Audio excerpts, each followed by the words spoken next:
ಬೆಂಗಳೂರಿನಲ್ಲಿ ಇವತ್ತು ಐತಿಹಾಸಿಕ ಕಡಲೆಕಾಯಿ ಪರಿಷೆ ಆರಂಭವಾಗಿದೆ. ಪ್ರತಿ ಬಾರಿಯಂತೆ ಈ ಬಾರಿಯೂ ಪರಿಷೆಯನ್ನು ಅತ್ಯಂತ ಸಡಗರದಿಂದ ಆಚರಿಸಲಾಗ್ತಾ ಇದ್ದು ಸಕಲ ಸಿದ್ಧತೆ ಮಾಡಲಾಗಿದೆ. ಪರಿಷೆಗಾಗಿ ಬಸವನಗುಡಿಯಲ್ಲಿರೋ ಬುಲ್ ಟೆಂಪಲ್ ಸಿಂಗಾರಗೊಂಡಿದ್ದು ದೇವಸ್ಥಾನದ ಬಳಿಯ ರಸ್ತೆಗಳಿಗೆ ವಿದ್ಯುತ್ ದೀಪಾಲಂಕಾರ ಮಾಡಲಾಗಿದೆ.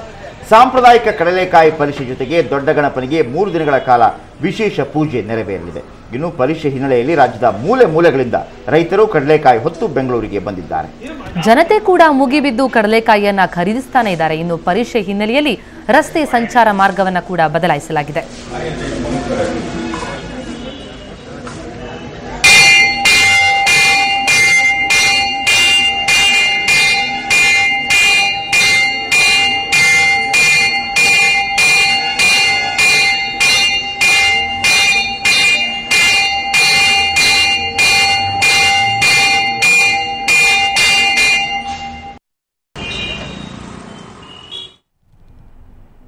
ಈಗ ಬಸವನಗುಡಿ ಬುಲ್ ಟೆಂಪಲ್ ಬಳಿಯಿಂದ ನಮ್ಮ ಪ್ರತಿನಿಧಿ ಮಸೂದ್ ನಮ್ಮೊಂದಿಗೆ ನೇರ ಸಂಪರ್ಕದಲ್ಲಿದ್ದಾರೆ.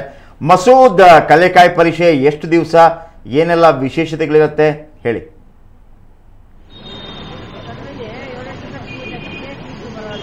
ಜಯಪ್ರಕಾಶ್, ಕಡಲೆಕಾಯಿ ಪರಿಷೆ, ಐತಿಹಾಸಿಕ ಕಡಲೆಕಾಯಿ ಪರಿಷೆ ಬೆಂಗಳೂರಿನ ಬುಲ್ ಟೆಂಪಲ್ ರಸ್ತೆಯಲ್ಲಿ ಇವತ್ತಿಂದ ಆರಂಭವಾಗಿದೆ. ಪ್ರಮುಖವಾಗಿ ಇವತ್ತು ಮತ್ತು ನಾಳೆ ನಡೆಯಲಿದೆ. ನಿನ್ನೆಯಿಂದನೇ ಆಕ್ಚುಲಿ ಆರಂಭ ಆಗಿದೆ. 500 ವರ್ಷಗಳ ಇತಿಹಾಸ ಇರುವಂತಹ ಕಡಲೆಕಾಯಿ ಪರಿಷೆಗೆ ಇವತ್ತು ಬೆಳಗಿನಿಂದನೇ ಚಾಲನೆ ದೊರೆತಿದೆ. 10 ಗಂಟೆಗೆ ಅಧಿಕೃತವಾಗಿ ಇದರ ಉದ್ಘಾಟನೆ ನಡೆಯಲಿದೆ. ಆದ್ರೆ ಇವತ್ತು ಬೆಳಿಗ್ಗೆಯಿಂದನೇ ಕಡಲೆಕಾಯಿ ಮಾರಾಟ ಭರಾಟೆಯಿಂದ ಸಾಗಿದೆ ಮತ್ತು ಕಡಲೆಕಾಯಿ ಕೊಂಡುಕೊಳ್ಳೋದು ಕೂಡ ಭರಾಟೆಯಿಂದ ಸಾಗಿದೆ. ಇಲ್ಲಿ ದೊಡ್ಡ ಗಣಪತಿಯಲ್ಲಿ ದೇವಸ್ಥಾನದಲ್ಲಿ ಪೂಜೆ ಮಾಡಿಕೊಂಡು ಜನ ಆ ಬಳಿಕ ವಾಪಸ್ ಬಂದು ಕಡಲೆಕಾಯಿ ತಗೊಂಡು ಮನೆಗೆ ಹೋಗ್ತಿದ್ದಾರೆ. ತುಂಬಾ ವ್ಯಾಪಾರ ಆಗ್ತಾ ಇದೆ ಅಂತ ಹೇಳ್ಬೋದು.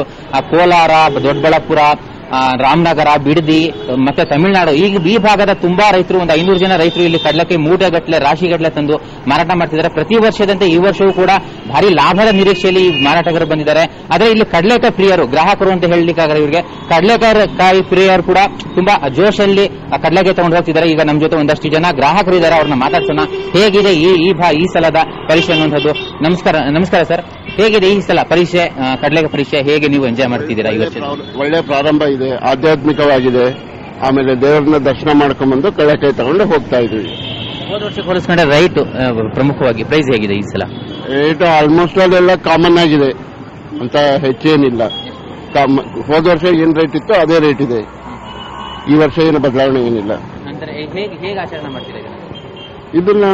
ಹೇಗೆ ಅಂದ್ರೆ ಅತಿ ಸಂಭ್ರಮದಿಂದ ಮಾಡ್ತೀವಿ. ಪ್ರತಿ ವರ್ಷ ಮಾಡ್ದಂಗೆ ಈ ವರ್ಷ ನೋಡ್ತೀವಿ. ಬೆಳಗ್ಗೆನೆ ಬಂದ್ವಿ, ದೇವರಿಗೆ ದೀಪ ಹಚ್ಚಿದ್ವಿ, ಬಸವಣ್ಣ ನಮಸ್ಕಾರ, ಗಣೇಶನ ನಮಸ್ಕಾರ, ಈಶ್ವರನ ನಮಸ್ಕಾರ ಎಲ್ಲ ಮಾಡಿ ಆಮೇಲೆ ಬಂದು ಕಡಲೆಕಾಯಿ ತಗೊಂಡು ಮನೆಗೆ ಹೋಗ್ತೀವಿ. ನೀವು ಹೇಳಿ ಹೇಗೆ ಈ ಸಲದ ಪರಿಷೆಯನ್ನು ನೀವು ಹೇಗೆ ಎಂಜಾಯ್ ಮಾಡ್ತಿದ್ದೀರಾ? ಮನೆ ಮಂದಿ ಎಲ್ಲ ಸೇರ್ಕೊಂಡು ಹೇಗೆ? ಈ ವರ್ಷನೂ ಮೊದಲಿನ ವರ್ಷ ತರನೇ ಈ ವರ್ಷನೂ ಅದೇ ತರ ಇದೆ. ಬೆಲೆ ಅಂತ ಏನೂ ಹೆಚ್ಚೇನಿಲ್ಲ. ಅಂದ್ರೆ ವರ್ಷ ಬೆಲೆ ಹೆಚ್ಚಿದಾಗೆ ಇಲ್ಲೂ ಹೆಚ್ಚುತ್ತಾ ಇದೆ. ಅಂದ್ರೆ ಈ ಬಸವನಗುಡಿಲಿ ಈ ಒಂದು ದೇವಸ್ಥಾನದ ವಿಶೇಷತೆ ನೋಡಿದಾಗ ತುಂಬಾ ಖುಷಿ ಆಗುತ್ತೆ. ಬೆಂಗಳೂರಲ್ಲಿ ಈ ತರ ಆಗ್ಬೇಕು ಅಂದ್ರೆ ತುಂಬಾನೇ ಒಂಥರ ಇದಾಗುತ್ತೆ. ನಿಮ್ಗೆ ಅನಿಸುತ್ತೆ ಹೇಳಿ ಹೇಗೆ ಇದು? ನಮಗೂ ತುಂಬಾ ಖುಷಿ ಆಗುತ್ತೆ. ದೇವ್ರ ದರ್ಶನ, ಎಲ್ಲಾ ದೇವ್ರ ದರ್ಶನ ಮಾಡಿ ಕಡಲೆಕಾಯಿ ಎಷ್ಟೇ ಬೆಲೆ ಆದ್ರೂ ತಗೋಬೇಕು ಅನ್ನೋ ಮನ್ಸಿದೆ. ತಗೋಬೇಕು, ಇರಪ್ಪ ದೇವ್ರದ್ದು ಒಂದೆರಡು ತಿಂದು ಒಂದು ಖುಷಿ ಪಡೋಣ. ನಮ್ಗೊಂದು ಹಬ್ಬ ಬೆಂಗಳೂರಲ್ಲಿ ಇದೆ, ಒಂದು ದೊಡ್ಡ ಹಬ್ಬ ಅನ್ನೋ ತರ ನಮ್ಗೆ ತುಂಬಾ. ಧನ್ಯವಾದ ಜಯಪ್ರಕಾಶ್. ಈಗ ಗ್ರಾಹಕರ ಮಾತನ್ನು ಕೇಳಿದ್ರೆ ಈಗ ನಮ್ ಜೊತೆ ಒಂದಷ್ಟು ಜನ ವ್ಯಾಪಾರಿಗಳಿದ್ದಾರೆ, ಅವರು ಯಾವ ರೀತಿ ಲಾಭದ ನಿರೀಕ್ಷೆಯಲ್ಲಿ ಇದ್ದಾರೆ ಕೇಳೋಣ. ಸರ್ ನಮಸ್ತೆ, ಹೇಗಿದೆ ಈ ಸಲ ಪರಿಷೆ ವ್ಯಾಪಾರ? ಪರಿಷೆ ಬಹಳ ಸಂತೋಷ, ಬಹಳ ನಡೀತೈತೆ. ಬಹಳ ಭಕ್ತಾಗ್ಲಿ ಹೆಚ್ಚು ಬರ್ತಾ ಇದ್ದಾರೆ. ನೋಡಿದ್ರೆ ಬಹಳ ಸಂತೋಷ ಆಗುತ್ತೆ ನಮ್ಗೆ. ನೀವು ಎಷ್ಟು ಮೂಟೆ ತಂದಿದ್ದೀರಾ? ಇವತ್ತು ಒಂದು 50 ತಂದಿದ್ದೀವಿ. 3 ದಿವಸ ವ್ಯಾಪಾರ ಮಾಡ್ತಾ ಇದೀವಿ. 50 ತಂದಿದೆ. ಎಷ್ಟು ವ್ಯಾಪಾರ? ಇವಾಗ 20 ರೂಪೀಸ್ ಆಗ್ತಾ ಇದೀವಿ. ನಾವು 20 ರೂಪೀಸ್ ಆಗ್ತೀವಿ. ಒಂದು 75, 80, 100 ಆಗ್ಬೋದು. ಜನರು ಭಕ್ತರು ಯಾವ್ದು ಬರ್ತಾರೆ ಅಂತ ಅಷ್ಟು ವ್ಯಾಪಾರ ನಡೀತೈತೆ. ಲಾಭ ಆಗ್ತದೆ. ಧನ್ಯವಾದ ಸರ್. ಜಯಪ್ರಕಾಶ್, ಈಗ ನೋಡಬಹುದು ನಾವು ವ್ಯಾಪಾರಿಗಳು ಮತ್ತೆ ಗ್ರಾಹಕರು ತುಂಬಾ ಎಂಜಾಯ್ ಮಾಡ್ತಿದ್ದಾರೆ. ಪ್ರಮುಖವಾಗಿ ಇವತ್ತು ಫುಲ್ ಡೇ ನಡೆಯುತ್ತೆ, ನಾಳೆನೂ ಕೂಡ ನಡೆಯುತ್ತೆ, ರಾತ್ರಿ ಎಲ್ಲ ನಡೆಯುತ್ತೆ ವ್ಯಾಪಾರ. ಮತ್ತೆ ಪರಿಷೆಯಲ್ಲಿ ಪ್ರಮುಖವಾಗಿ ದೊಡ್ಡ ಗಣಪತಿಯಲ್ಲಿ ಪೂಜೆ ಮಾಡ್ತಾರೆ. ಆ ಬಳಿಕ ಪ್ರತಿಯೊಬ್ಬರು ಕಡಲೆಕಾಯಿ ತಗೊಂಡು ಹೋಗಿ ಎಂಜಾಯ್ ಮಾಡ್ತಾರೆ ಅಂತ ಹೇಳ್ಬೋದು. ಜಯಪ್ರಕಾಶ್, ಒಟ್ಟಾರೆಯಾಗಿ 2 ದಿವಸ ಮಟ್ಟಿಗೆ ಕಡಲೆಕಾಯಿ. Thank you Masood. ನೀವು ಕಡಲೆಕಾಯಿ ಚೆನ್ನಾಗಿ ತಿನ್ನಿ, ಸಂಭ್ರಮಿಸಿ.